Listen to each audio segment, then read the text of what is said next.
pool players hurt themselves by being so good.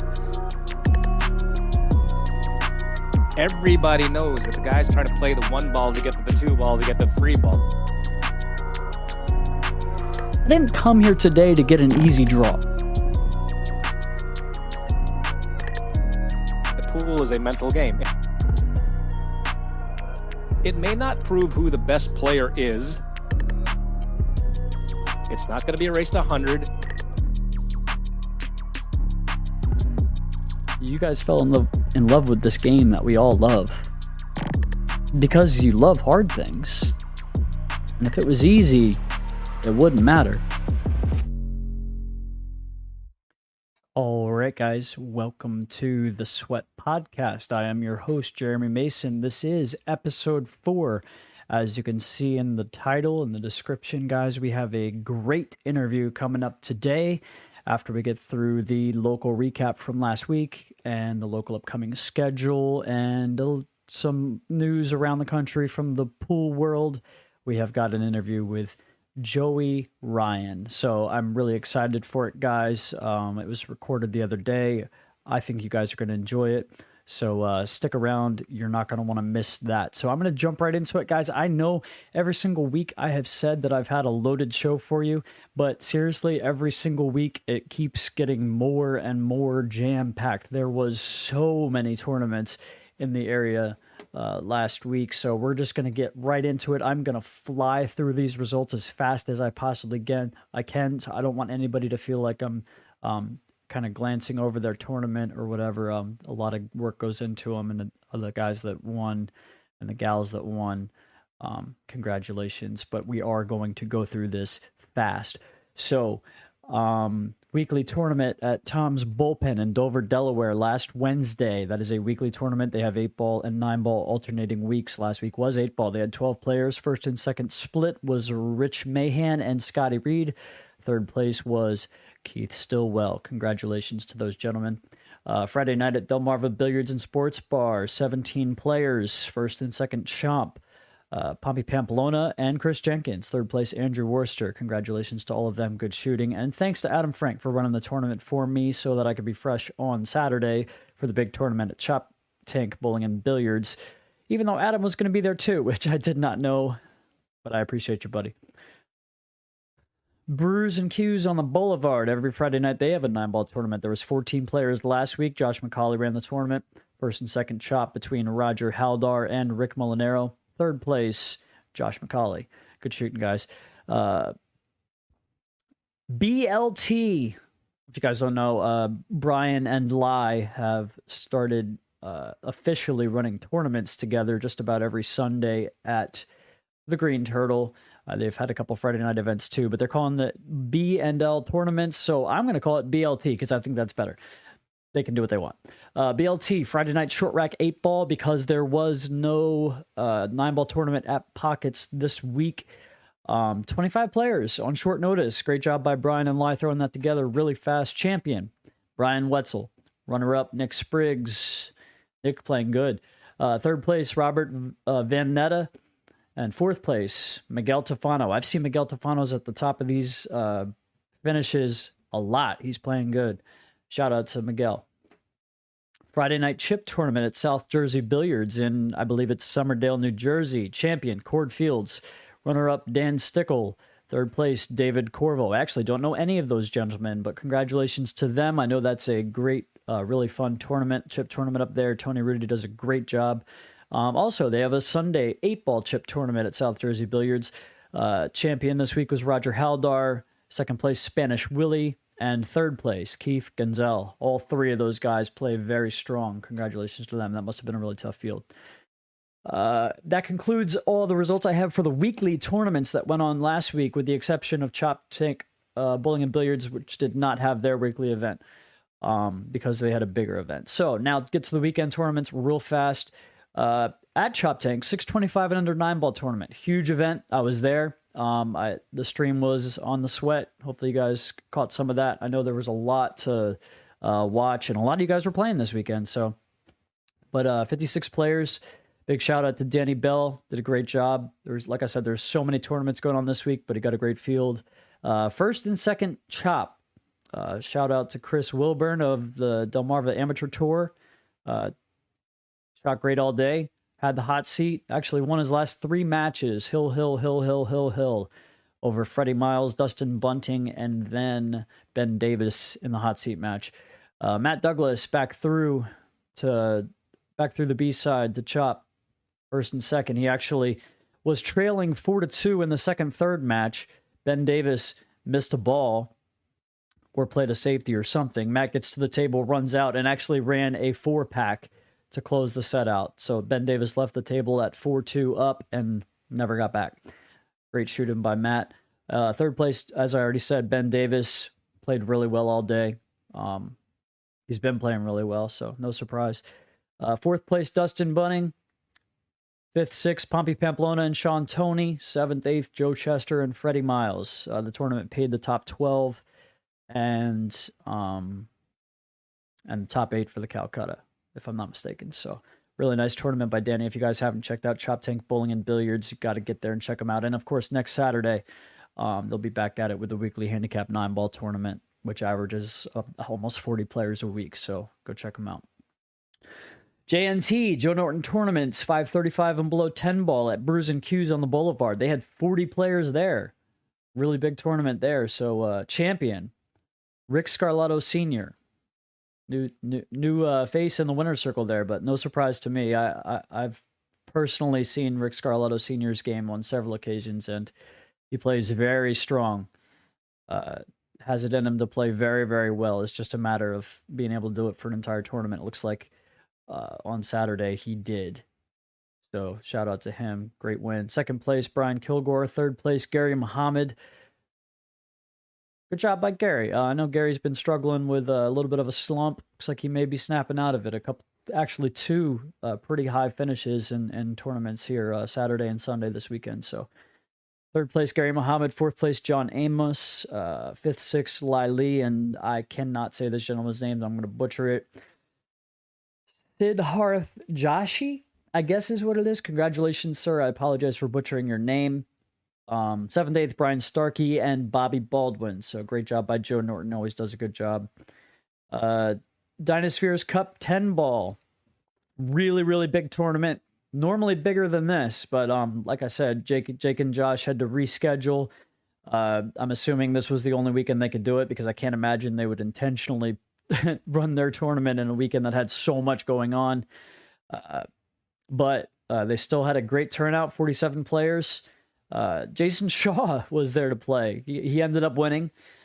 He was your champion, but had to get back after losing in the hot seat match to Jimmy Varias by a score of 7-5. So great job, Jimmy, beating Jason.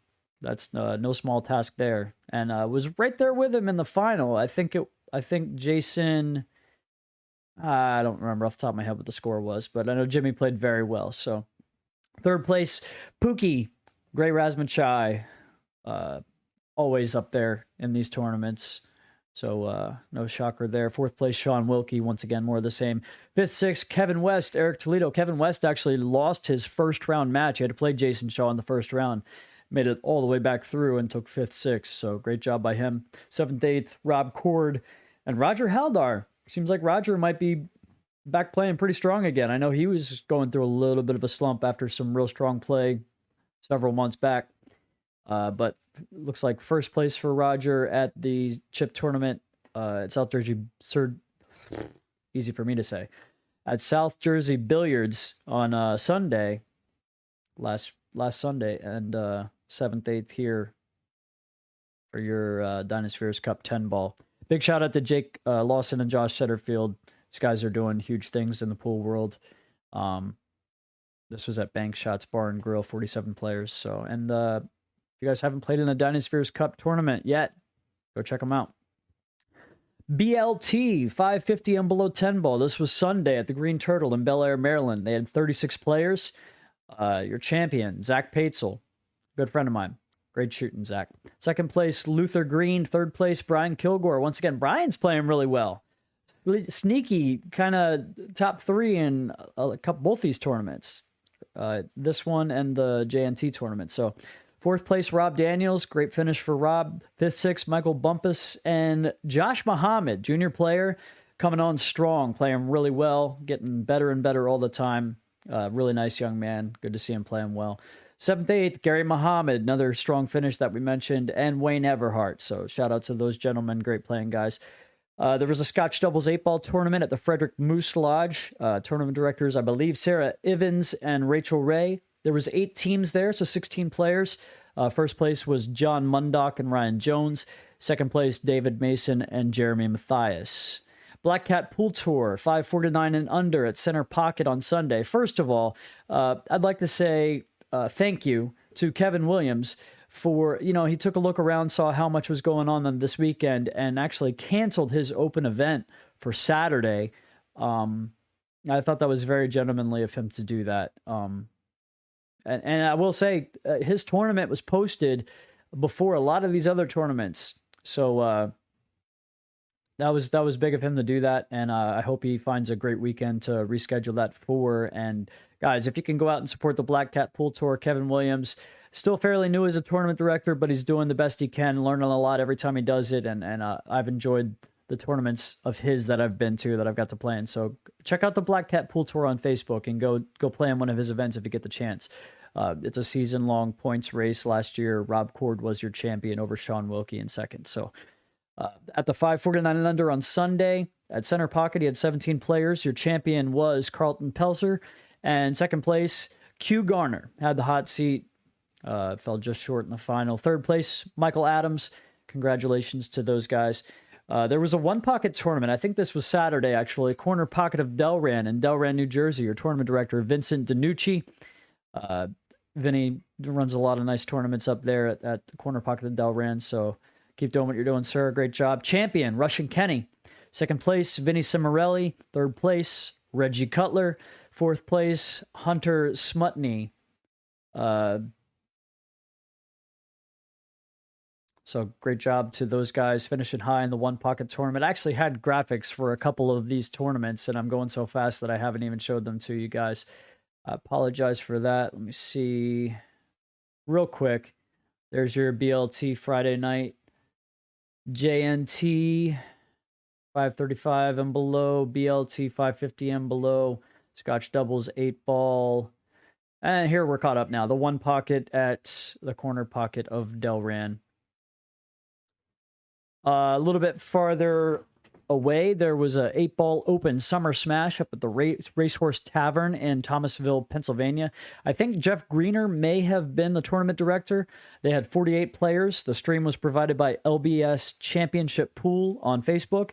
The gentleman running the stream was, I believe, Dwayne Zimmerman. I got to watch some of that tournament. I enjoyed it. Great job with the stream. Champion coming back through after losing in the hot seat match. Matt Craw double dips Kyle Dilly. Kyle played a real nice tournament, beat some real strong players. I think he beat, I saw him beat Rick Winpigler, beat Matt Craw for the hot seat. May have beat another real strong player as well along the way. So great job by Kyle, playing good, following that high finish down at the TTMD 10-ball tournament down in Virginia. Third place, Scott Haas. Fourth place, Joe Stem. Fifth, sixth, Rich Musser and Clint Tiny Murray. Seventh, eighth, Thomas Haas and Brett Kaufman. That's a very strong field. If you guys didn't get a chance to check out that bracket, that was a crazy tough field. So congratulations to Matt Craw, Kyle Dilly, Scott Haas. Really high finishes there. So there was a JP Newt tournament. Anybody that doesn't know, JP Newt is a tour for semi-professional women. Champion this week, Kia Sidbury Burwell. She went undefeated.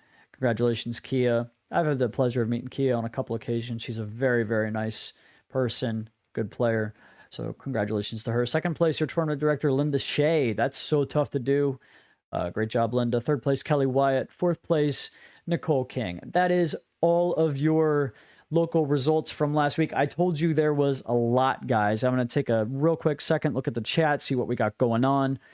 See if anybody's yelling at me about anything, if the sound's terrible. Dan says it's dinner time. David Mason says, what's up? Benny likes the set. Thanks, Benny. I appreciate you, buddy.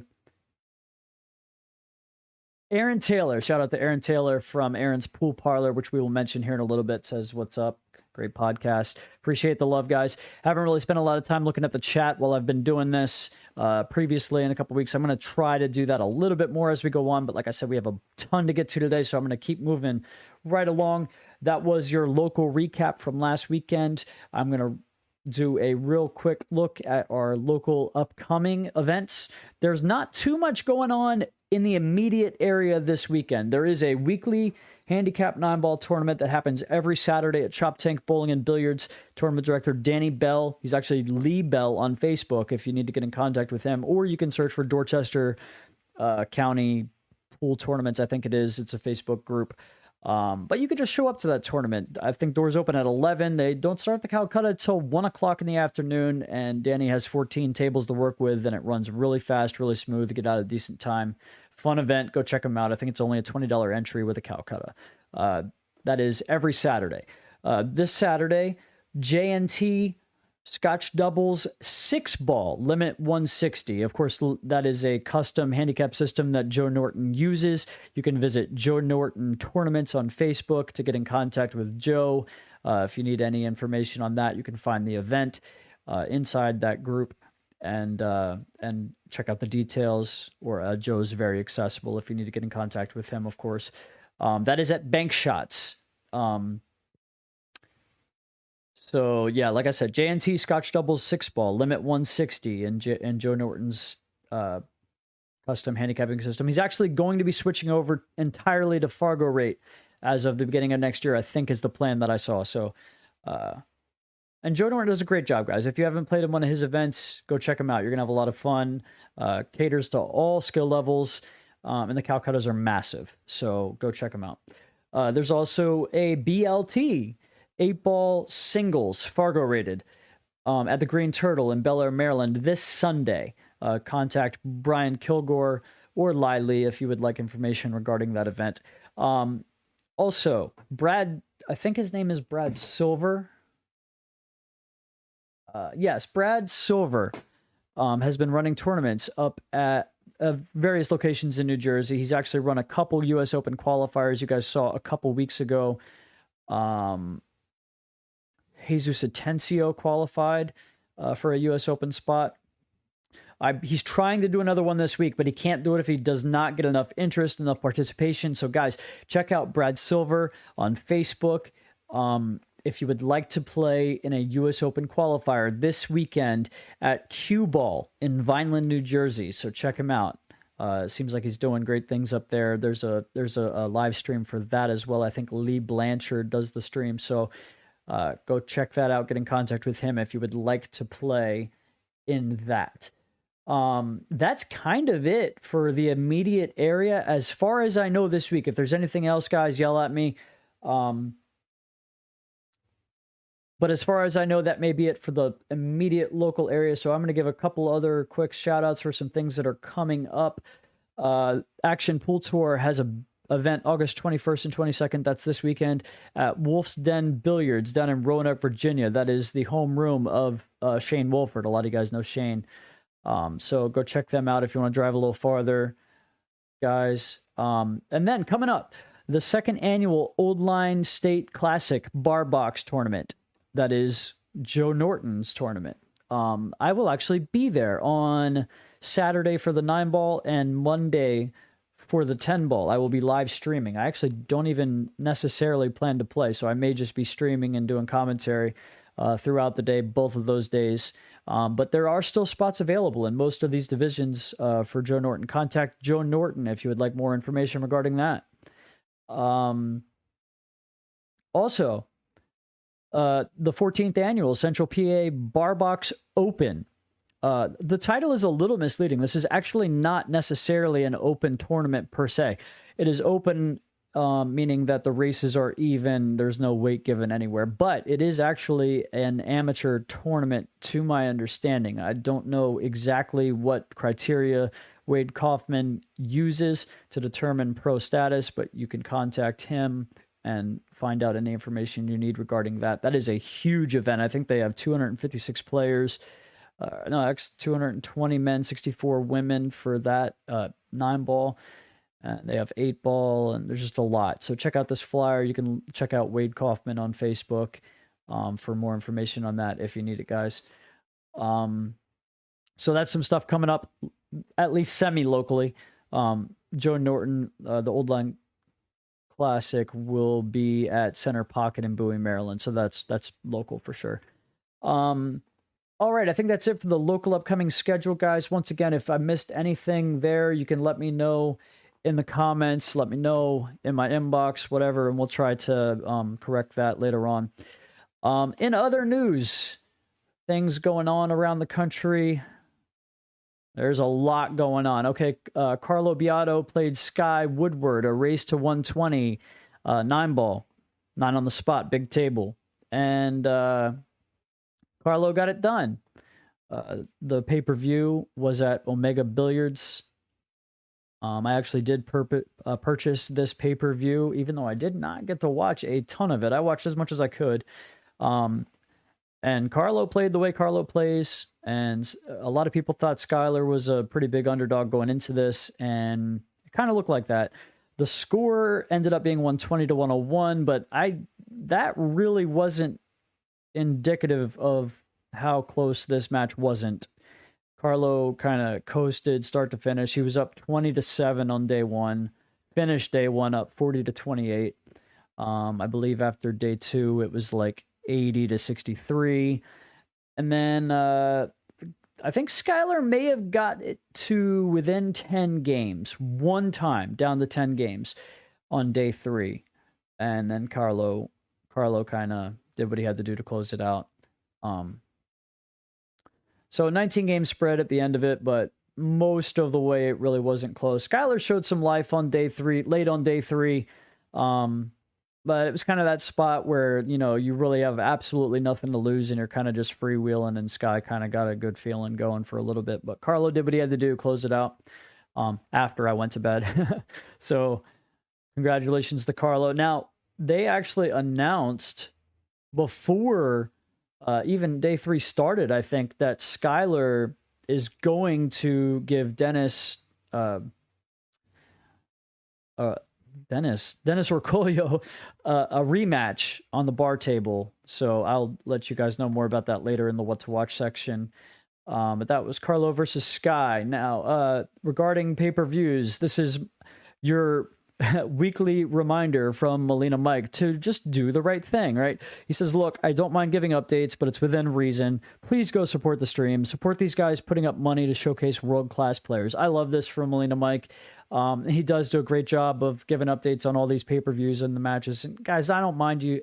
Like, what he's saying is, look, I don't mind you coming to my page and checking out updates at random intervals throughout the match just to see what's going on. But look, if you want an update every 3 seconds on the score, go buy the stream. Like, they're not ridiculously expensive. These guys are putting in a ton of work, and most of these guys are giving most of that money back to the players. So I would definitely echo what Molina Mike has to say there about that. There was a Euro Tour over the last week. The men's division, congratulations, Francisco Sanchez Ruiz from Spain, I believe. This is his first Euro Tour win, his first place on the Euro Tour. Beat Alex Kazakis in the final. Seems like Alex is always right around the top there. That's why he's ranked so high in the world. So congratulations to him. Women's division, Christina Tkach over Christina Grimm in the final. Christina Grimm is from Germany. Obviously, you guys know Christina Tkach is from Russia. And for what I understand, according to the headline there, Christina Grimm missed a couple opportunities to close this out in the final and kind of gifted the victory to Christina Tkach. I believe this may be Tkach's second Euro Tour victory. I actually don't know that for sure. Maybe somebody could confirm or let me know on that. Congratulations to your 2020-2021 APA Masters Division champions, team from Charlotte, North Carolina. A lot of you guys know who BJ Ussery there is, second from the right.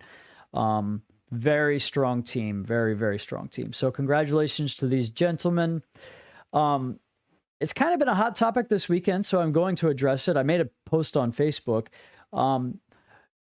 At some point, you have to kind of ask yourself, what is a pro and what is an amateur? We mentioned it earlier. It's a topic that comes up in pool all the time because there is not really a professional tour in billiards as of right now. Obviously, we have the new CSI Predator Pro Series. They're trying to, start something there. There's a couple other things going on to try to change that. But it's really hard to determine a hard line between professional and amateur. BJ Ussery is I think he's a top 30 player in the country. 766 Fargo. A couple of his teammates in the 740s, if I'm not mistaken. And the APA claims to be an amateur league. And so a lot of people, I was watching some of this live stream from the finals there, and people were asking in the chat, people were talking about it the entire time, what is an amateur? How are these guys allowed to play in this? And first of all, let me say that I have no issues at all with BJ and the rest of the guys on this team playing. Okay, they were told that they were allowed to play, and they played. They didn't do anything wrong, and along the way, they beat a lot of other guys that are over 700 Fargo. All right, so this is nothing against BJ and his team at all. Congratulations to them. They played amazing pool to win that. You have to play amazing pool to win that.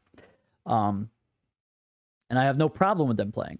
What I have a problem with is there not being a defined difference between a professional pool player and an amateur. A lot of people say that you're a professional if your main source of income is pool.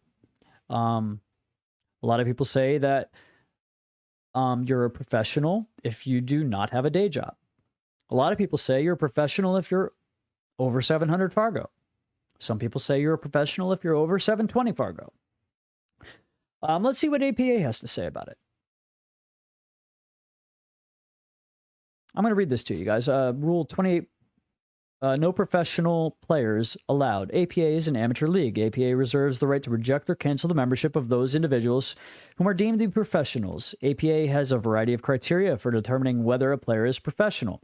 The criteria include possessing a tour membership in any men's or women's professional billiards organization, winning tour points from any of those organizations, being a nationally known money player in APA's judgment, or otherwise being recognized as a billiards professional, billiards celebrity, or entertainer, including being a noted exhibition performer, retired professional, etc. APA reserves the right to rule on the amateur/professional status of any member and may consider all, some, or none of the above criteria in making its ruling. Players who enter a professional event, perform exhibitions, or otherwise behave as a professional place their amateur status at risk and may be declared ineligible to be a member of APA. Local league management has the option of prohibiting any individual from participating in the local league who has consistently demonstrated professional characteristics, is a known money player, or is perceived as earning a substantial portion of their living playing pool. I think you guys should notice that real quick, because APA claims that it doesn't have to be your main source of income. It says it has to be a substantial portion of their living playing pool. An individual who gives exhibitions or lessons for money may be deemed a professional. Similarly, a highly skilled individual who is employed as a manager or assistant manager of a billiard room may be categorized as a house pro and thus be ineligible for amateur play. However, a person cannot be deemed a professional simply because they are a highly skilled pool player. There are many highly skilled amateurs who do not otherwise exhibit professional characteristics who are welcome to play in APA. That's a lot. That's a really, really long way to say we can do whatever we want. We're going to do whatever we want. I mean, what does it mean? You give all these different criteria that you can use to determine professional status, and then say that you reserve the right to use some, all, or none of those criteria to determine what is a professional. That means we do what we want arbitrarily. Like I said, my issue is not with the guys that played. Again, they beat a lot of guys along the way that are just as much of a professional caliber player as they are themselves. So nothing against them at all. They didn't do anything wrong. But APA, come on, man. What are you doing? And somebody out there is going to ask why I care. I don't play a league. I haven't played a league in probably almost 3 years now. It's not really my thing. But what I will say is this. APA is probably the only organization currently in a position to be able to instantaneously create a realistic source of income for a professional pool player. But they don't care. I would love to have a chance to interview somebody high up in the APA ranks. I don't think it'll happen. But that is my horse in this race. So maybe some of you guys are out there don't know me. You're just saying, oh, this is just a guy that's crying because he can't beat these guys. No, I don't even play League. I don't care in that regard. But I do care about pro versus amateur status and what is that. And in the commentators for this live stream were saying, in response to all these people back to back asking questions about this in the comments, that it's a tired conversation. That they've addressed it. Now, they've talked about it, but they have not addressed it. And it's not a tired conversation just because you are tired of it. Okay? It's not a tired conversation if you have people back to back commenting in the comment section on your live stream about it. It's not a tired conversation if I can make a post on Facebook about it yesterday and have almost 300 comments on it by this morning. It's obviously not a tired conversation. And I'd like to hear a much better answer from somebody. And that's my rant for this week. I apologize for the, I don't know. I might be angry. I don't know. I don't know who exactly I'm mad at, but I'm mad that a professional pool player cannot make an honest living and somebody's in a position to be able to do something about it and they're too greedy to do anything about it. So maybe I am mad. That's all I'm going to say about that.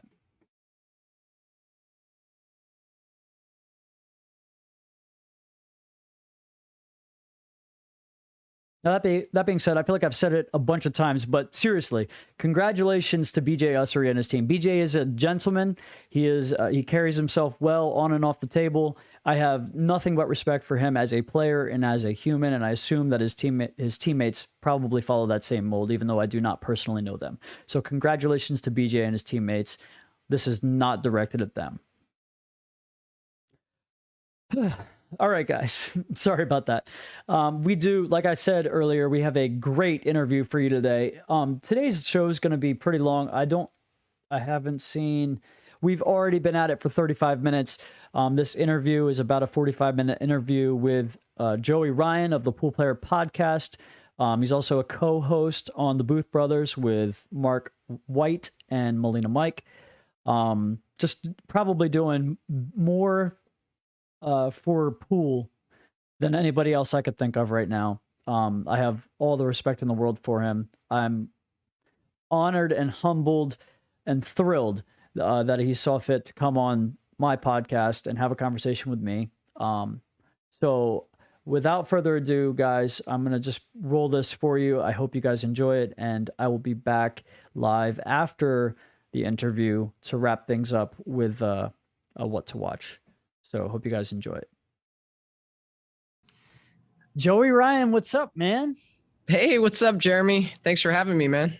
Oh, it's all my pleasure, sir. You're a hard man to get a hold. You're very accessible for sure, which is refreshing, but you are a busy man. I got to tell you, I'm surprised we were able to squeeze this in today. You're out in Vegas right now? Yeah, I'm out here at the APA Masters, the World Championships here at the Westgate. And I've been meaning to connect with you, and I said, well, wait a minute, I have like an hour and a half before my match. Let's get it on. Let's do it, man. Yeah, I was just able to get my baby boy kind of settled down. My wife just got home from work. It's been hectic. So, but such is the nature of the beast, man. How are you guys making out there? So you guys played a match yesterday, right? Yeah, we had a bye and then we won 2. And so we're in the spot where it's kind of like, it's a modified single elimination. So you're guaranteed 2 matches, not 2 wins. I'm sorry, not 2 losses. And so if we lose, we're out at this point. So we play at 5. If we win, we play at 9, and that kind of thing. I got you. Sounds good, man. Well, good luck with that. Thank you. So I generally with my podcast, I don't want it to be, a carbon copy of the Pool Player podcast, East Coast version. So generally my interviews are going to be more of me having a conversation about pool with somebody. But today, I think it's going to be a little bit different. I think I am going to do kind of a carbon copy of the Pool Player podcast, but flipping the script here because you're usually on the other end of this. So I'd like to take an opportunity, and I know myself personally, I'm as far as I know, I've watched every episode of the Pool Player podcast that has ever come out, and I intend to keep doing so. I'm a big fan. Thank you. So I've got big bits and pieces of the Joey Ryan story, if you will, along the way. I feel like I know a little bit about Joey Ryan, but I'd like to piece some of that together today. And I'm probably going to steal a couple of your questions without even trying. I actually don't have any notes or anything. This is me and you. We decided to do this right now at the last second. We've been busy, so. Start them right out. Let's what was it that got you into the game? What was the first thing that drew you into this? So my dad was a pretty good player in like Maryland. We grew up in Baltimore, but he played in like Southern Pennsylvania straight pool leagues and some bar leagues around Baltimore County and Carroll County. And he just always loved to teach me how to play pool. And it was something that we always shared. To this day, when I go back to visit, we go down to the basement and we hit balls. So it's just a bond that we had. And so, my dad got me interested in the game. And I say this quite often that there's a lot of different things that we would play together. We'd play sports or, board games, things like that. And he'd always let me win certain games. It's like, I'll let you win. So you keep playing, you don't get discouraged. He never let me win in pool. In fact, it was from the time I was 5 years old till 12 years old, I never beat him in one game of 8-ball, not one game. Like he didn't scratch on the 8, the ball didn't jump off the table, no early 8s.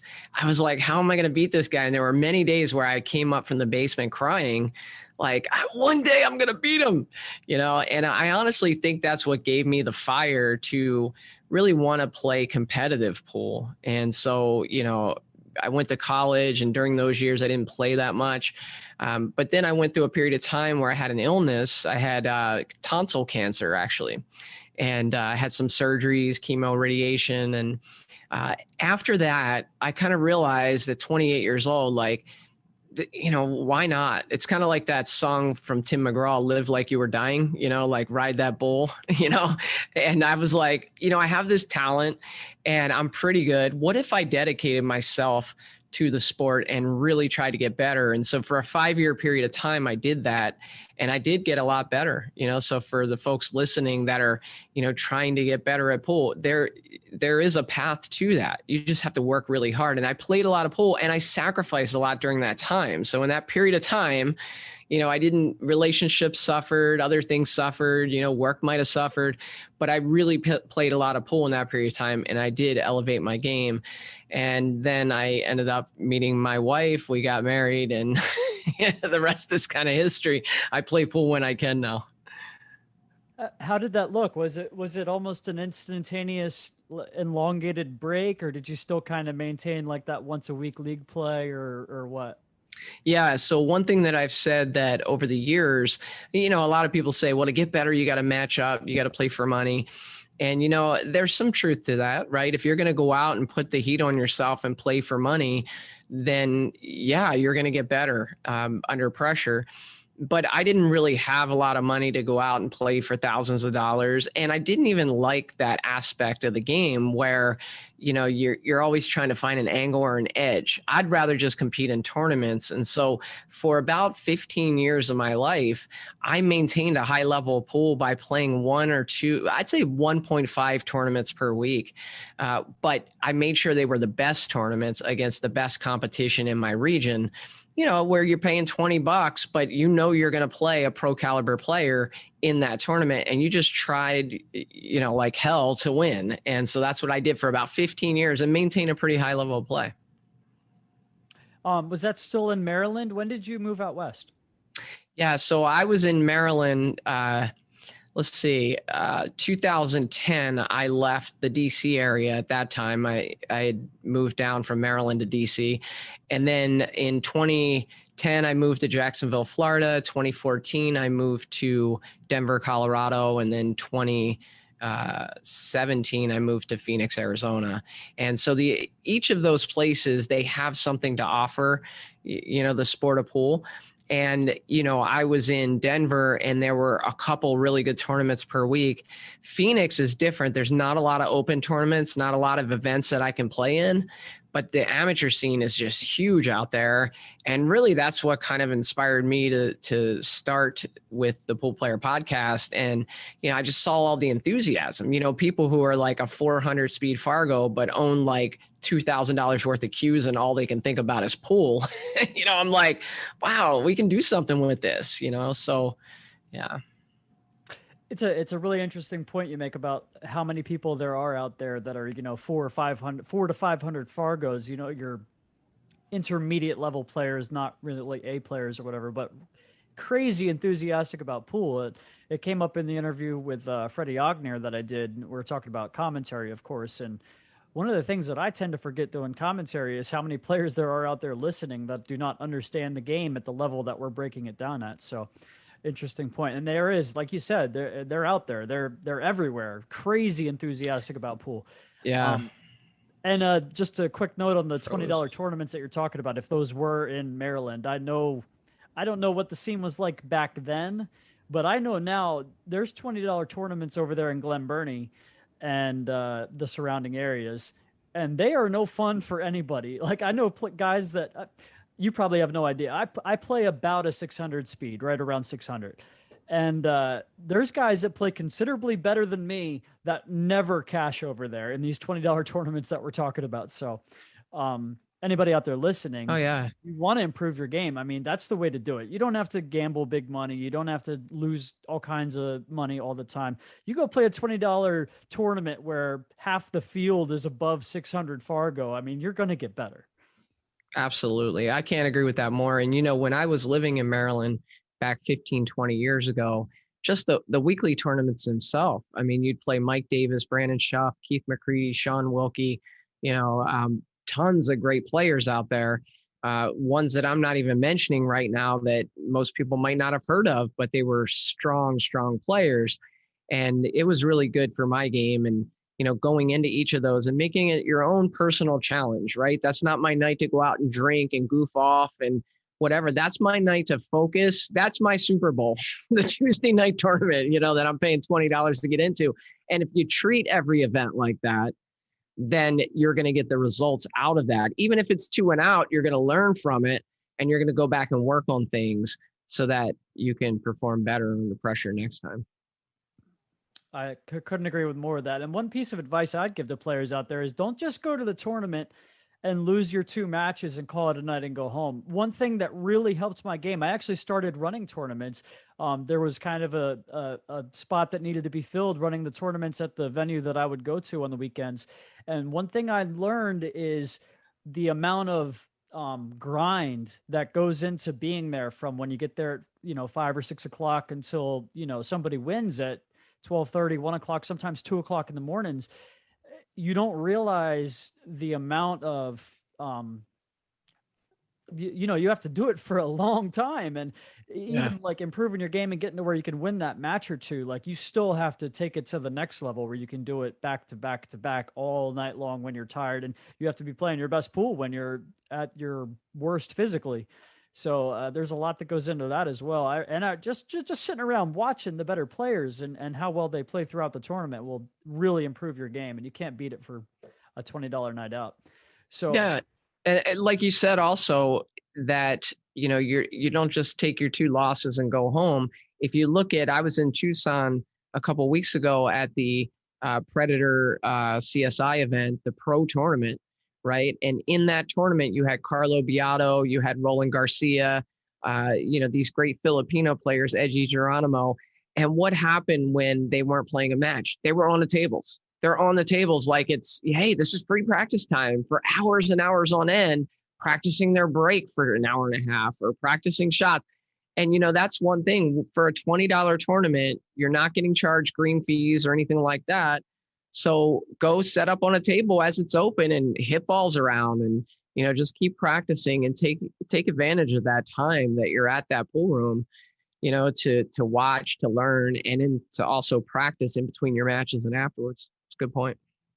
And you know what? I just thought of this, but another thing that goes into that is someday you'll be able to get through a couple of those matches when you're not playing very well. And I hear guys all the time say, tonight's just not my night, or I'm playing terrible tonight. And there'll be a day, if you keep at it, where you get a little bit better and you may not have your best game, but you'll survive those first couple matches. And by the end of the night, you might be playing great. Just because you play a bad set or a half of a bad set doesn't mean it has to be a bad night. And I've seen so many times guys come in, they go 2 and out, they're frustrated, they pack up their cues, and they leave the pool hall with that bad thought, that bad feeling. And it's hard to kind of transcend that feeling into a good one by the time you make it back to the pool hall the next time. You may carry it over with you. But if you just stick it out, like you said, the Filipino guys playing pool, doing what they love, that good feeling can come back a lot quicker. And some of these slumps that last guys 2, 3, 4 months, you can get rid of them in a week or two sometimes, I think. Yeah, we were talking about this, and in this day and age, you got to be careful what you say because almost anything could be culturally insensitive. But we were talking about just the demeanor of the Filipino players and how we really believe that helps them compete at the highest level, right? Because they never really seem to get too mad at themselves. They never really seem to take themselves too serious. They have this sort of nature about them. And, there's been times where I've slumped as a player, like right now is actually one of them. And what I try to do is I try to get to the table each time and just try to stay happy. Try to be in that. Happy is a weird word, but I can't think of a better word right now. But try to keep your demeanor in kind of a pleasant, positive light. And that way, when things happen to you on the table, you're not going to get down into that negative mindset because it's really hard to play well when you think the table's stacked against you. When you're playing your best pool, every table looks like a run out. When you're playing bad pool, every table looks impossible. So if you go into it with that mindset of being very positive and, hey, I'm just going to roll with the punches, I'm going to have fun, I think you're going to have a much better outcome. Yeah, I absolutely agree with everything you said. And the word that I use is actually gratitude. Because if you think back to a time before, there was a time when all of us started playing tournaments. And before that, we didn't know anything about it. We started playing tournaments. And if you remember that feeling you got when you went to a tournament, like when you'd only played 2 or 3, maybe you'd only played 4 or 5. You were so excited to get to go play in a pool tournament. But then, you get a little better. You start getting some good results. You start having certain expectations with your game. And then it's real easy to get into a mindset where the results on the table dictate the feeling that you have at the pool hall. And I like to, when I have that problem and I catch myself like that, I try to get back to that. When I'm on the way to the pool hall, tell them, I get to play pool today. I get to do my favorite thing in the world today. And there's not really much that can happen at the pool hall, negative or positive, when you have that mindset that can really take you to that negative mind space. That's a great point. And also to add to that, when you talk about results, I think that's the biggest problem that players have, right? And it's not just pool, it's life, right? If you're results oriented, like I studied poker for a while and played some poker, and you can make the wrong play and make money, but if you do that over the long run, you're going to lose money, and it's kind of the same way in pool. A lot of people tend to be results oriented and, oh, I won a tournament or I finished second in this tournament. Isn't that great? Well, maybe you got some good rolls. Maybe some things happened. Maybe you got lucky. And then other tournaments, maybe you played really well. And you just didn't get there. But, a lot of the pros that I've interviewed, they talk about this, not being results oriented, being focused on the process, being focused on playing optimal pool. And sometimes you get a bad beat, sometimes you don't, but that's where you should be focusing your energy, not on first and second places, or I won that match, or the waitress sharked me, or whatever, but focus on what you're doing. And not be results driven, but try to play the best pool you can play. Yeah, and the poker, the interesting thing about poker is if you listen to guys break down poker at a high level, a very, very intricate breakdown, what they talk about is frequencies and how many times this will happen out of 100 if you play it this way. And they make their decisions based on what the best play is in the long run. And so the one thing that goes along with the results orientation that you're talking about is individual matches mean so much. individual games mean so much. But like you said, in poker, in the long run, if you do the right thing, you're going to be the guy that makes more money overall by the end of a long sample size. And that's one thing that the more experienced players tend to do better than the inexperienced players is when you're first starting out and you've only played 10 tournaments, every tournament is the end of the world. It's, you lose to some guy that you're supposed to beat and you're something's going terribly wrong with your game. But if you play this game for a long time, you know that I can beat anybody and I can lose to anybody, and it's going to come down to how I play in that moment. So it's funny. I said I was going to get you on here to do an interview, and it's turning into a conversation anyways. So I love it though. I could talk about pool all day, especially with yourself. This is awesome. So you mentioned you are from Maryland, and I believe you still have a brother that lives in Maryland. Yeah, he lives in Westminster, Maryland. Okay, so how often do you make it back out to the East Coast? I'm curious. Yeah, not as often as I'd like. I have 3 children, so flying everybody out there is a couple $1,000s just getting out there. But I do come out there for work quite a bit. In fact, I'll be out there in a couple weeks at the National Harbor for a conference or a training. And so when I get out there, I'll meet him at a pool room usually, or I'll head over to his house and we'll play pool in his basement. But yeah, his name's Dave. He's a good player. I think talent-wise, it's funny with pool, you watch people play and you see people maybe who haven't played as much as you have. And you're like, man, if they would have invested that time, they would have surpassed me. And that's the way I feel about Dave. I think he's got a lot of natural talent. He just has a lot of responsibility and family and other priorities, but he's a good player. And again, he had the same experience of learning from my dad and growing up in that environment. That's awesome. So now the reason I bring that up is because I have been given implicit instructions for this interview specifically. My boss, his name is Eric Brobst. He's a contractor, and I'm a carpenter. I work for him. He has a beautiful custom home that he built in Townsend, Delaware. His basement is set up like it's got a beautiful bar, beautiful 9-foot diamond pool table. Nice. And we have a commentary booth set up in the other room. We actually live stream a lot of matches from there. It's called Brope Saloon Billiards. You can actually find it on Facebook. Check it out if you want. Most of the commentary that I do is there. But I was given implicit instructions by Eric to make sure that that next time you're on the East Coast, if we can work it out, or one of the next times you're on the East Coast, we would love to have you come out to Brope Saloon Billiards and set up a challenge match for you to play, for us to live stream. You could hang out and meet all of us. We'd love to have you, and your brother as well, if he would enjoy coming out. And it's a beautiful, beautiful home and a beautiful room. And my boss wanted me to give that invitation to you personally. Well, thank you. That's awesome, and I definitely look forward to that. I don't know who we get you to play. I mean, your Fargo is going to scare a lot of people. There's tons of good players there. There's tons of good players. I might have to roll the footage of the Christina Tkach match for somebody, and then you'll get all the action. Yeah, that one wasn't too good, was it? I'm sorry. I don't mean to rub salt in the wound. It's still a little bit fresh, I'm sure. Let me tell you about that match. It was very interesting because I played competitively for a long time, and I'm not a pro. I'm a good amateur. And in all of the different venues that I've played or tournaments that I've played, I've never played with a shot clock. And I always thought, well, I play pretty fast, so the shot clock's not going to bother me. And, we see it on the Moscone Cup, the Matchroom events, and everybody looks at it. And I think a lot of fast players think, oh, well, that would never bother me.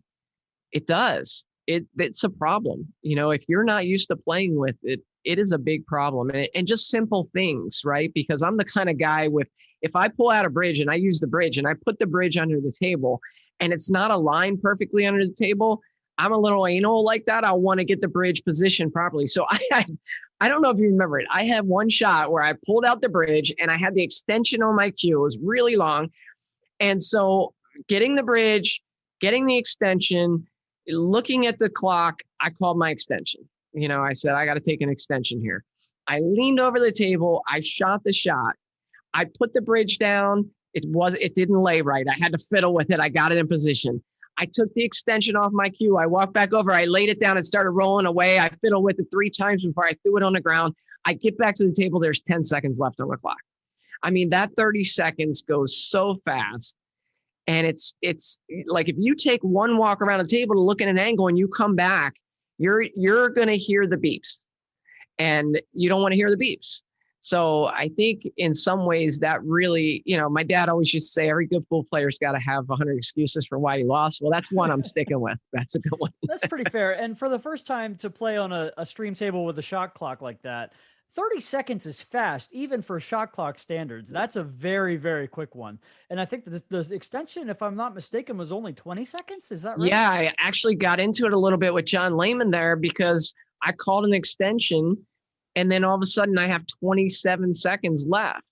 And I'm like, John, I'm not getting my full extension. And he's like, I'll look at it. I'll check it out. And so the next time I called my extension, it said 28. I looked, I said, John, it says 28. He's like, it's a 20-second extension. Like, duh. And I didn't even know that. But so what they would do, if you had 8 seconds left, it would get added to the 20 and you'd have 28 seconds. But yeah, it was definitely a new experience for me, and something that I would want to practice to get better at for the next time I'm in that circumstance. Yeah, it's awesome. Did you see, it really affected the shootout with Mike DeShane. He had made his first two. The gentleman, I think it was Gus, Brazeno. He's a local Arizona guy, right? He had made his first two as well, I think. And Mike goes to shoot the third shot, and he sees something on the cue ball, and he wipes it on the rail, and he looks at it, and it's still there. And he wipes it on the rail, and he looks at it, and he looks up. He forgot there was a shot clock for the shootout. And I think I think Jeremy Jones was like, there's a shot clock. He's got to shoot. And he put the cue on the table and got down and one-stroked it and fired it right into the rail. And of course, Gus goes on to win that shootout, and Mike's over on the B side. So you weren't the only one that affected, for sure. Yeah, Mike, Mike is an interesting guy, and we had him on the Booth Brothers, and he was going out to that event, and, he's pretty critical of the format out there, but he's coming back off a layoff too. So all of this is new to him, and I appreciated the conversations I had with him out there. I think that, the format was something that was exciting. And if I'm not out there grinding it out to make a living, so I can speak to it from kind of a fan industry person perspective. And I thought it was amazing. Now, if I were a player grinding it out to make, my travel expenses back, I might feel differently. But every time there was a shootout, the fans would gather around the table. It was exciting. So I kind of like the format. Yeah, and as we saw, like I did a statistical breakdown of that event, and I think Mike Page kind of went even farther in depth with it, and you see that the top players got where they got. I mean, I think you had to go out 23 of the top 24 players ranked by Fargo in that field made the top 24. Yeah. With the only exception, I believe, being Oscar Dominguez. I think he was the only one that didn't make the top 24 that was ranked in the top 24. And the other Arizona guy. Well, Mike DeShane didn't make it, right? Well, Mike DeShane didn't cash, but he finished T17, one spot out of the money. So still top 24. Yeah. Well, I talked to Ozzie Reynolds quite a bit out there, and I told him I like the format, and I said, you better hope like the best players win, because that's the way to kind of say, see, I told you so, the best players are still going to win, and with the exception of DeShane, all the best players were really right there at the end, had a chance to win. Definitely. Yeah. And it'll be interesting to see if it's that, I guess, defined of a statistical breakdown moving forward with the events, because that's crazy. Like I expected it still to, cream rises to the top. We say that all the time, but I was even surprised when I knew that the best players had done what they were supposed to do in that event, and then I went to look at it statistically, and I was shocked that like 23 out of 24 is crazy. Jeremy, I was there live, and let me tell you something. I couldn't believe how few break and runs there were. With the caliber of players that were there, it was unbelievable. You would expect at least one player to break and run a race to 4. It's winter break, right? You had Carlo Beato, Fedor Gorst. Nobody did it. Nobody came close to doing it. I don't remember anybody where people were like gathered around like, oh, he's done 3 in a row. He's going to break and run the set. And that was the big fear they had coming in, right? Is that, winner break, race to 4, somebody can break and run 4. Nobody came close to doing that. And I think that speaks to the pressure of that format, right? Everybody knows one little mistake and they can lose a set. And so because of that, it caused them to kind of let that heat get to them a little bit. And it made for a really exciting tournament. And I wonder if a factor in that also would have been the new Predator tables, people not quite locked in with the break, getting them exactly where they want. We'll see moving forward. It's something to keep an eye on for sure. I have a great question for you. And I guess we're almost running out of time already. We're going to have to do this again sometime. Definitely. I feel like we could probably talk for a couple hours if we had the chance. But I have a question for you. If I told you right now that you had to either give up playing or give up the microphone, which one would you choose? Playing. I'd have to say, when the pandemic happened and I took a look around at all of these industries that were starting to live stream and podcast and live video and all kinds of stuff, I realized we need more of that in pool. We really need to promote this sport. I'm here at an event with thousands of APA players. And if I walk through here tonight with Sky Woodward right next to me, very few people would be able to pick them out and say, hey, there's Sky Woodward. Or maybe a few would, and they start whispering around. But the vast majority of people here would not know who he is. And that's not a knock on any leagues. That's just saying that we have to do something to get these professional players known to the amateurs so that they can start buying the streams, so that they could show that there's demand for pool on television or streaming or whatever that is. And so when I saw this happening in the pandemic, and Nate Mindham already had the Cue It Up podcast, and some other people were doing something, but I was like, you know what? This is an opportunity to really get more out there. And you probably felt the same way, which is probably why you started doing what you're doing. And one thing I'll say, when I started doing it, I reached out to Nate Mindham. He was totally cool, helped me get Emily Frazier on. We're all kind of working together in this to grow this sport and to do something cool and interesting. And just the people that I've met and the opportunities in the last 10 months, 11 months of doing this has really changed me. And so I every place I go, I have people that come up to me and say, hey, I just wanted to meet you and I love what you're doing. I think it's great.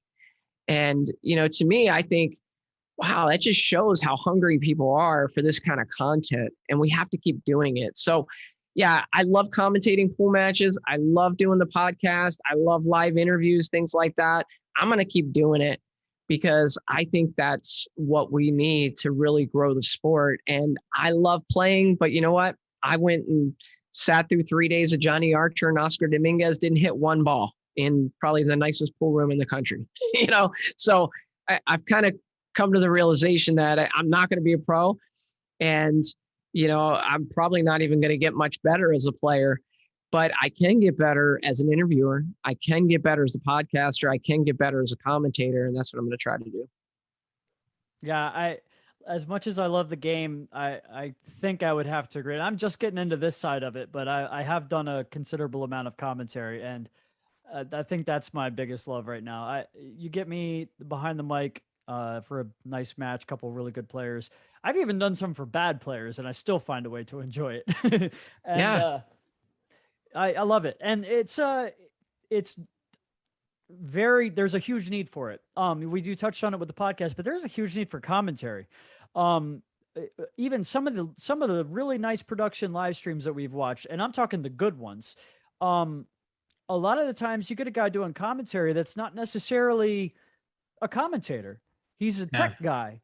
And it's okay. If you're a tech guy and a commentator, that's fine. I'm not talking about you, but there's guys out there that are just doing it because somebody needs to do it. And I thought it was awesome. I'm going to plug Aaron's Pool Parlor one more time here. Last weekend during the week with Oscar versus Omar, he had Demetrius Gelatis and Josh Burbel on doing commentary, and they were in Minnesota. The technology's there. You and I are talking on Zoom right now. I could hit a button right now and share my screen to you. And I think that was awesome. And I'm going to do a little call to action here for streamers around there. If you got a big event going on, there's no reason that some guy, listen, if you want to do commentary, do it. But there's no reason that all these events can't have excellent top-notch commentary from somebody. There's plenty of guys out there that can talk about the game, break it down at a high level, and articulate their thoughts really well. Mark White is on the Booth Brothers every week, practically begging people to let him do commentary. And I promise you, if you hit Mark White's inbox right now and say, hey, I got a tournament in a couple of weeks, I'd love you to do some commentary, he'll hop on the phone and do it. And the same for me as well. Like, if somebody needs a commentator, I'm here, I'll do it. And I think that's something that we need to start looking into. Yeah, you're right, Jeremy. And, the point that you make about the quality of commentating is huge. And I think one thing the streamers are starting to figure out how to get paid to do this, because it's a ton of work when you stream. We're still struggling to figure out how to get the commentators paid. We did a match in Phoenix, a buddy of mine, Avery Reese and Chris Adams, they did a big one pocket match and I was streaming it. And I said, you know what? I'm not going to commentate on this. I play a little bit of one pocket, but let me see if Scott Frost will commentate on this along with George Teashea, two excellent commentators and with knowledge of that particular game. If they were playing 9-bar, 10-bar, I would have done it. But I was like, you know what? Let me get them in to commentate. And I brought them in to commentate. And we had Mark Griffin he works with OBQs now, donated a shaft, and we raffled off the shaft and we gave those guys the money for it for commentating, because I just wanted a great production. I didn't want the money for it. I knew I was giving up my time for it, but I wanted the commentators to get paid. I'm so big on that. I think we have to find a way to pay commentators, because when we don't, what we end up with is what you talk about, where it's a tech guy who's filling in, or maybe even it's a pro who's drunk and they throw him in the booth because he's a pro or whatever. No, I want top level commentating every opportunity we can get. And I think we need to figure out a model to make sure the streamers get paid and the commentators get paid, because it's a lot. It's a lot to do to sit there for hours and commentate a match and do a good job of it. And the better ones, like the Mark Whites and the Jeremy Joneses, like they do a great job and they do their homework. And George Teashea, he comes prepared. He does an interview with me before my match, all of that stuff to make sure that the commentating is top notch when the audience sees it. And so we have to figure out a way to say, we're going to take care of the streamer, we're going to take care of the commentator. Yeah. And, you touched on one thing there. You said some pros jumped in the booth and we're doing some commentary, which is cool all the time. But, we just mentioned just because you're a streamer doesn't mean you're a commentator. Just because you're a tech guy doesn't mean you're a commentator. That goes the other way too. Just because you're a professional pool player doesn't mean you're a commentator. A lot of those guys that get in there, they got, they have stories and stuff like that, but not all of them are great commentators either. It's true. Yeah, so, absolutely. I think, and we know the ones who are, right? They can break it down and they can it's like when people ask me to give them pool lessons, I'm not good at that because I've been playing pool for a long time and I just see a ball and I know how to hit it. And I can't explain to somebody how I would hit that particular ball. So in terms of teaching someone to play pool, I don't really do that, but explaining a pool game and giving the color around it and the reaction of the audience and the fans, I can do that. And so I think you're absolutely right. There's some professional pool players that can break down a match and do a great job with it. And then there's others that kind of struggle with that. Yeah. And I think the overall bottom line point to everything that we're trying to say is that we do have to have good commentary. I think everybody's in agreement on that. Like you said, the streamers are starting to figure it out. It's a must. It's absolutely a must. If we're ever going to take this game to a broader audience, it's going to start with that, because the play is always going to be good. Like there's always going to be good players, and that hasn't brought in a broader audience in the past, and it isn't doing it right now. It's going to be the production and the commentary, and that's really the most important part if you want to broaden the scope of a television audience. And as you mentioned earlier, marketing these players to the amateurs better. Pool fans are nuts. Pool fans will buy a bobblehead and a fat head and a coffee mug and a a pennant banner, and we need to market these guys better. Like there's a lot of stuff that has not been done that could be done to get these guys out there to the fans and bridge that gap between the hundreds of thousands of APA members that we have and the, 5,000 Facebook followers that Shane Van Boning has. Yeah, absolutely. Absolutely. And that goes back to the question you asked me, would I do pool or be behind the mic? That's why I want to be behind the mic, because there's a lot of work to be done. And I think we can do it. I really do. You look at everything that's happening right now. Look at what you're doing. 2 years ago, you probably didn't imagine doing this, right? 2 years ago, I didn't imagine doing what I'm doing, but there's opportunity. We see it. We see that people are hungry for this. We just have to creatively figure out the best ways to get the exposure to the top players, to get the exposure to the sport and show people how interesting it is. There's not many other sports out there that aren't on TV that so many people have played. Absolutely. Right? Like everybody's throwing a baseball and baseball's all over TV. I would say there's none. Like, I don't think you're going to come up with one example. Yeah. I really don't. Maybe not. I don't know if bowling's still prominent on TV. I'm not sure, but that would probably be a almost similar every Sunday you could turn on probably ESPN and watch bowling. So it frustrates me. This conversation frustrates me because I feel like we're moving. I will say work here is done. I feel like we're moving in the right direction. Progress has been made.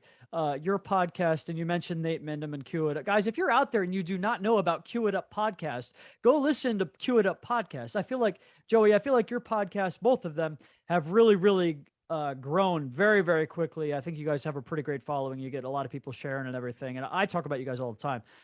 But if there's anybody out there that has not checked out Cue It Up podcast, go listen to Cue It Up podcast. What are you doing with your life? They have 200 something episodes and you can go back and crash course. It's good stuff.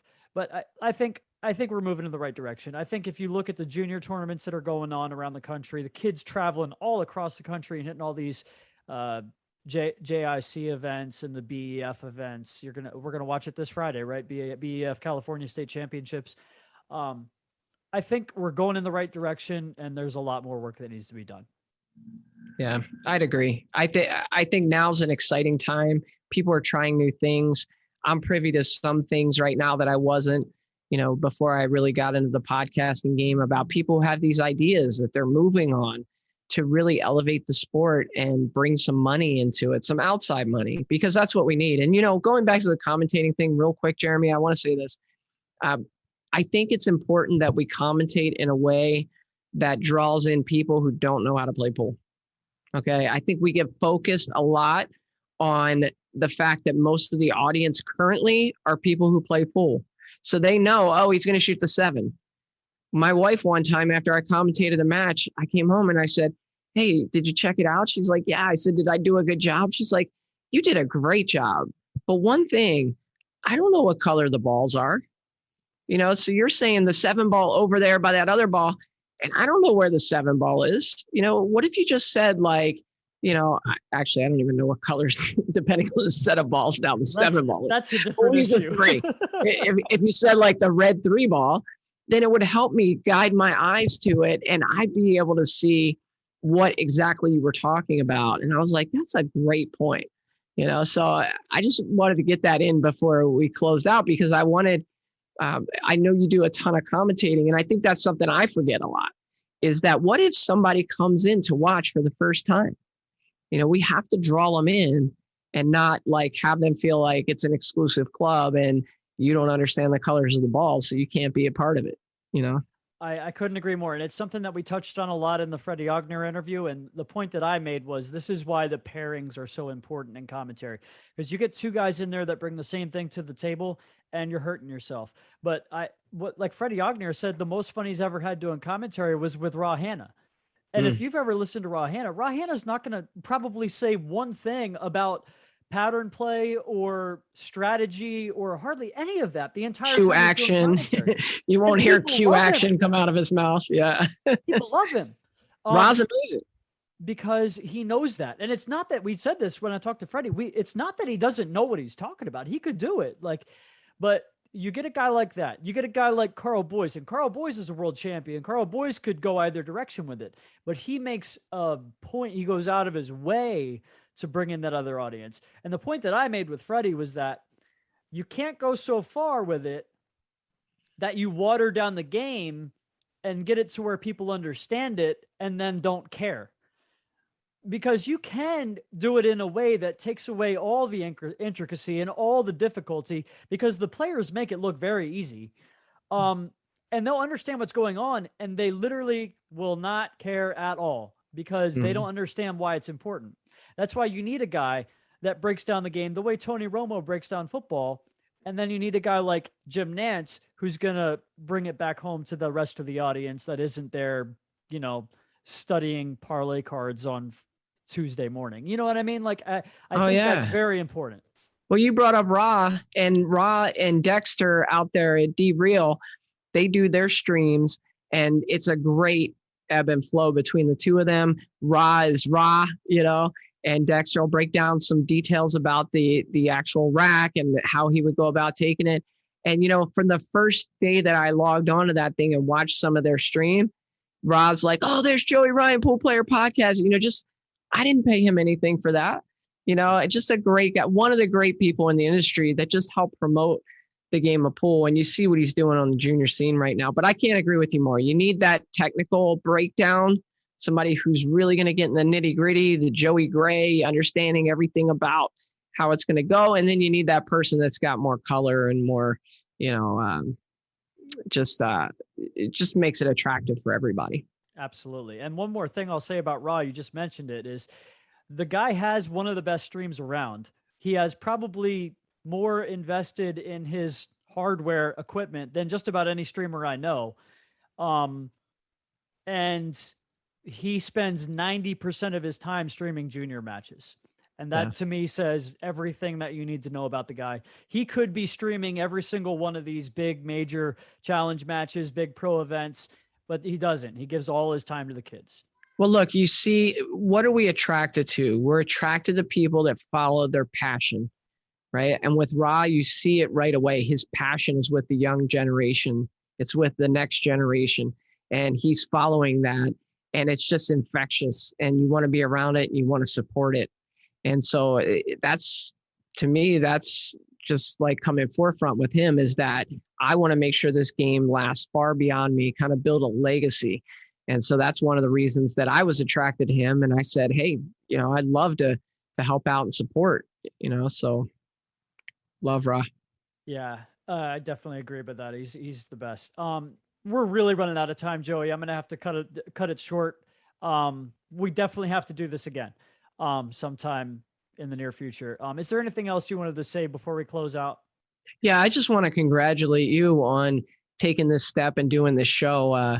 When I saw you were planning to do it, I was, sharing it, telling people about it. I'm just excited for anybody that kind of takes the leap to try to build something in this pool world that we have, right? We all have the same goal. We're trying to make this better and get information out there, get the people out there, and so that we build this base of viewers and fans, really. So thank you for what you're doing. Thanks for having me on. If there's anything that I can do to help you, please let me know. You live in an area that's near and dear to my heart. And so I appreciate you doing the local roundups and stuff too. I check it out. I'm like, oh, they're having a tournament down there. I used to play there. That's cool. So thanks, Jeremy. Appreciate it. Yeah, I really appreciate how available you made yourself right from the start. You reached out right away and told me you'd help out any way you could. So, and that means more to me than you'll ever know. So, Joey, it was great talking to you. Thanks for coming on. Good luck with your match tonight. Hope you guys take it down. And I'll talk to you again sometime soon. Thanks, brother. All right, guys. I really hope you enjoyed that conversation with Joey Ryan. Once again, a big thank you to him for coming on the show. Real quick, I excluded accidentally when we were talking about, in other news around the country, I meant to mention the BEF California State Junior Championships. That was live streamed by Aaron's Pool Parlor. The Open Boys Division, your champion was Gabriel Martinez. Runner-up, Landon Hollingsworth, another really, really good finish for him. Third place, Spencer Layden. The Open Girls Division champion, Tatum Cutting. Runner-up, Sophia Mast. She's always right there. And third place, Savannah Easton with another strong finish. So congratulations to them. Congratulations to Aaron's Pool Parlor for another great job, sir. That is the only thing I left out for the look around the country and other news. Real quick, I'm going to give you guys a what to watch coming up. I think tomorrow, they said, we just mentioned in the interview, Cue It Up podcast. So you can look it up, Cue It Up Network on Facebook. This is Nate Mindham. That's a picture of him there in the little small circle. Tony Chowan will be joining them live for the podcast at 4 p.m. Central Time. I think that's 5 here on the East Coast. It's either 5 or 6. I don't know which. Central should be 1 hour behind us, so that should be 5 p.m. on the East Coast. So check out Nate Mindham's podcast. That's going to be awesome. And of course, they're going to ask a lot of questions for Tony Chowan. He's got a big match coming up. So we'll actually point that out real quick. September 23rd through 26th, Tony Chowan versus Alex Pagulayan. This is the one pocket matchup that everybody has wanted to see for a long time. It's happening. Pay-per-view on Pool Action TV. Check them out. Also, coming up this week, August 17th through 19th, Scott Frost versus Bobby McGrath, bar table 8-ball, 7-foot diamond, race to 80. That's also at Pool Action TV for the live stream. So check that out. I plan to watch that myself. I plan to watch it closely. Bar box 8-ball is my favorite game, so I am planning to watch a ton of that match for you guys, and I'll try to give you a real good breakdown after the fact on the next podcast. As we said earlier, Sky and Dennis are going to play a rematch. I think that is everything exactly the same. Race to 150, 10-ball on the 7-foot diamond bar table. So you guys definitely check that out. That will be coming up quick, August 20th through 22nd. That is, I think, Friday through Sunday this week, if I'm not mistaken.